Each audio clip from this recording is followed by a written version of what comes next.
చెప్పాలి, మిమ్మల్ని దేవుడు ప్రేమిస్తలేడా అండి? परमेश्वर आपको प्रेम नहीं कर रहा है? यहां लिखता है मैं तुझसे प्रेम करता हूं। कौन आपको प्रेम करता है? आपकी बीवी प्रेम करे या ना करे, आपका पति आपको प्रेम करे या ना करे, నీ భార్య ప్రేమించినా ప్రేమించకపోయినా, నీ భర్త ప్రేమించినా ప్రేమించకపోయినా, నీ తల్లిదండ్రులు నిన్ను ప్రేమించినా ప్రేమించకపోయినా, आपके माता पिता आपको प्रेम करे या ना करे, मेरा खुदा बोलता मैं तेरे से प्रेम करता हूं। నా దేవుడు అంట నేను నిన్ను ప్రేమిస్తున్నా। ఆయన ప్రేమిస్తే ఎంత గొప్పగా ఉంటుందో తెలుసా? ఆయన ప్రేమిస్తే ఎంత గొప్పగా ఉంటుందో తెలుసా? राज्य के लोगों को दे दूंगा, राज्य ప్రజల్ని నీ ప్రాణం గురించి ఇచ్చేస్తా అంటాడు।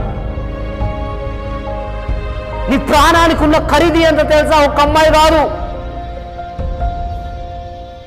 आपका प्राण का वैल्यू एक लड़की नहीं है। 10th में फेल हो गए इसलिए मरना चाह रहे, नहीं।